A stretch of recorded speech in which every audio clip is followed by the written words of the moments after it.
تبدأ القصة بجنازة لشاب اسمه دارين، والناس زعلانة جدا عليه لأنه مات صغير. لكن المفاجأة هنا إنه لسه عايش، لو كمان قاعد جوه التابوت بيلعب جيمز على الموبايل.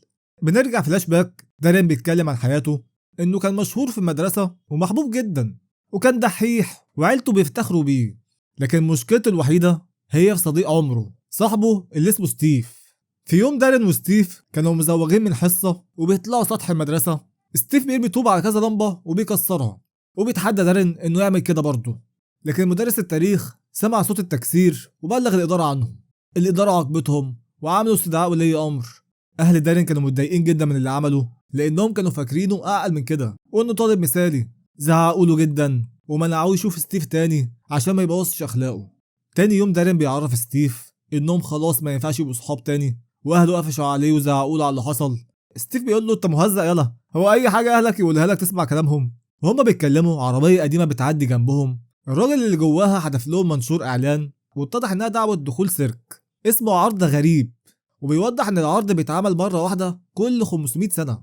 مدرس التاريخ بيشوف ورقة الإعلان وبيحذرهم يروحوا لأن شكله غير قانوني. وبالرغم من كده دارين وستيف بيقرروا يروحوا السيرك. بيتسحبوا من بيتهم بالليل وبيركبوا العجلة ويروحوا. دارين طلع مهتم جدا بالعناكب، وستيف مهووس بمصاصين الدماء. بيشتروا تذاكر الدخول من كائن غريب كده وقصير. ستيف كان عايز ياخد الفلوس، لكن الكائن طلع وعض ايده. العيال كملوا مشي وراحوا للمسرح جوه، ولقوا معظم الناس عمرهم كبير. بيبدأ العرض، والهوست بيشكر الناس ان هم جم السيرك، وبيعرض حاجات غريبة جدا في المسرح. اول عرض كان للراجل الديب، بيروح لست قاعدة بيعضها ويقطع ايديها، والناس اترعبوا جدا. لكن الهوست بيطمنهم، وبنلاقي ايد الست بتتجدد من نفسها وبتقوم على المسرح ولا كأن حاجة حصلت. الهوست بيقدمها للجمهور وشغالة معاهم في العرض الغريب. العرض التاني كان لجارسة أم سنان، اللي بتقدر تكسر أي حاجة بسنانها قوية. وبنشوف زميلها رامس أبو بطن، اللي يقدر يبلع أي حاجة في بطنه ويرجعها تاني زي ما هي. وبعدها بنشوف مدام تروسكا. لكن دارين لما لمسها بتشوف رؤية غريبة جدا، بتبعد عنه وبتطلب ان هم يخلصوا العرض بسرعة.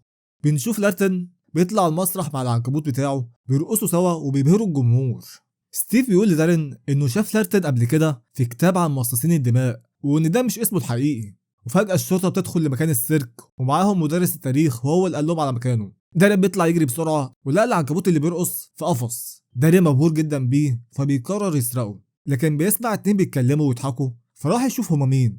لقى لارتن مع شخص غريب بيتكلموا عن مصاصين دماء من مجموعة تانية ومعروفين باسم الفامبانيز. وبيلاقي ستيف دخل لهم وبيتحايل عليهم يحولوه لفامباير. بيقول لهم انه زهق من حياته واهله ماتوا من زمان ومش باقي على حاجة. وبعد تحايل وزن كتير منه، لارين اقتنع بكلامه. لكن قبل ما يحوله بيدوق طعم دمه، فعرف ان ستيف شخص غدار وبيرفض يحوله.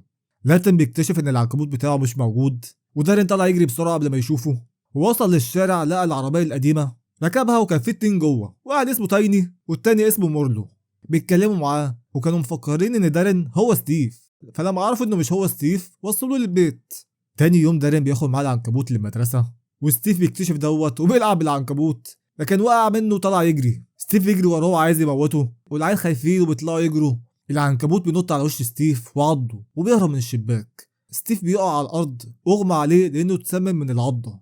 دارين بيروح جري على السيرك وبيتحايل على لارتن انه ينقذ ستيف. لارتن ما كانش موافق، لكن دارين بيتحايل عليه وان كده هيبقى فيه خطوره والناس يكتشفوا وجودكم، فبيقرر يساعده ويديله الدواء، لكن بشرط ان دارين يتحول لمصاص دماء ويبقى المساعد بتاعه. وده معناه ان دارين هيتخلى عن صحابه وعيلته والمدرسه وكل حاجه هو مهتم بيها. دارين بيوافق على الشروط ومقابل انه ينقذ صاحبه، وبيروحوا بسرعه للمستشفى عشان يلحقوا ستيف قبل ما يموت. لارتن بيديله الدواء في دراعه، وبالفعل ستيف بدأ يتحسن. وبعدها بأيام دارين بيحس بتأثير الفامباير عليه وبيتحول لمصاص دماء زيهم وبقى ياكل اللحمة نية. وفي يوم لما شاف أخته قاعدة كان عايز يقتلها ويشرب دمها، لكن بيفوق بسرعة وبيغير رأيه. بيدخل الأوضة بتاعته فبيلاقي لارتن قاعد على جنب وبيقرا كتاب. لارتن بيحذر دارين إنه لازم يسيب البيت، لأن كده بقى تهديد بالنسبة لهم وممكن يأذيهم. دارين ما كانش عايز يمشي، لكن لما لقى إنه هيأذي أخته لقى مفيش حل تاني غير إنه يبعد. وعلشان ما يسببش قلق لأهله بيقرر إنه يزيف موته. بيتفق هو ولارتن على السطح إنه يكسر له رقبته ويبقى كأنه وقع بالغلط من فوق. بنرجع للوقت الحاضر في جنازة دارين، والناس متجمعة وزعلانين على موته، وهو قاعد جوه التابوت بيلعب جيمز. وآخر الليل لارتن جه حفر القبر وطلع دارين من التابوت. لكن فجأة بيظهر فامباير تاني، الفامباير اللي اسمه مارلو، بيهجم على لارتن. لارتن قدر يغلبه وبياخد دارين على السيرك، وبيعرفوا على بنت اسمها ريبيكا. ستيف كان زعلان جدا على موت دارين، وبيبعد عن الناس وقرفان من عيشته، وواضح ان تأثير عضة العنكبوت لسه مأثرة عليه، فبيقرر يطلع فوق سطح المدرسة وينهي كل حاجة. لكن تايني اللي كان في العربية القديمة لحقه، بيتكلم معاه وانه عارف قد ايه حياته ضايعة، وانه مهووس بكل حاجة تخص مصاصين الدماء. بيعرض عليه فرصة انه يبقى مصاص دماء زيهم، لكن من مجموعة الفامبانيس، وان مجموعة لارتن والتانيين هم اعداء بالنسبة لهم.